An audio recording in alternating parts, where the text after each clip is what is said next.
Ahmed Rushdi joins us from Baghdad. Ahmed is a senior foreign policy advisor to the Housing Committee of the Iraqi Parliament. Ahmed, always good to see you on TRT World. People are wondering why more protesters have died in Iraq than any other country in the world that is having protests. And we're seeing them from South America all the way to Europe, to Asia and Hong Kong, of course, and across the Middle East. Why is Iraq deadly for protesters more than any other country?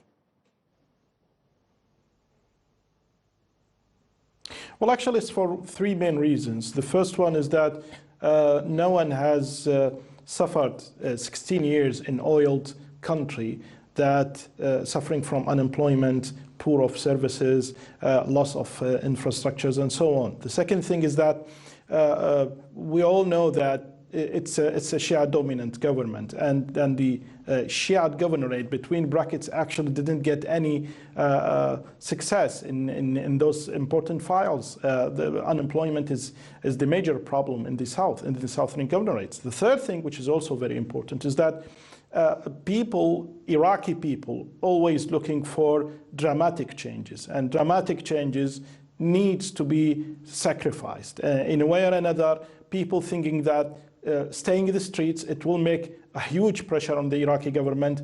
In the beginning, it was only for reforms. Now they are become more intelligent. In a way or another, they are asking the government, they are asking the parliament to do laws like electoral law, and also the law for the committee, the electoral committee, which show you that it has become with an obvious demands to try to make a pressure on the Iraqi government and the parliament to do the right reforms, to reach, at least to solve problems, at least in a way or another, in the next 2 years or 3 years.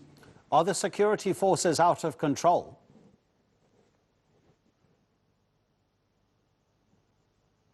In a way or another, it looks like in the southern governorate, in these 2 days, it looks like it's become more dangerous.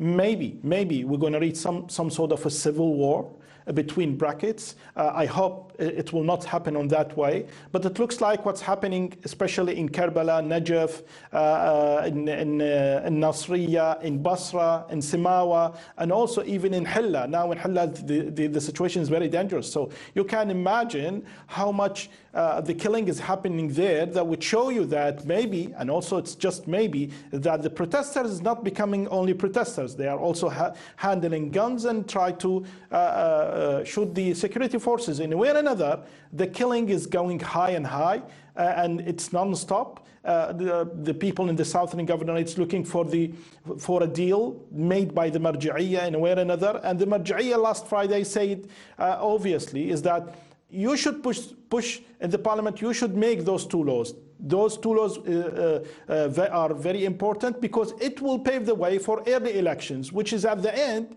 you're going to get rid of this government. We've been talking over the course of the past few weeks, with all of these protest movements happening across the Middle East, about mismanagement and alleged corruption. Iraq, according to Transparency International, as we've just said, the 12th most corrupt country in the world. How does a country, and we understand all of the troubles Iraq has had for more than a decade now, how does a country which made in April $7 billion by selling oil find itself in a situation where it can't even provide basic services for its population? Yeah, it's corruption. The exact word for such a report is that corruption. And corruption, it started with the presence of the Americans, by the way. They started the issue of giving money without looking or making some sort of reports about the projects in Iraq. So it started from that way, from that date. We are talking about the end of 2003.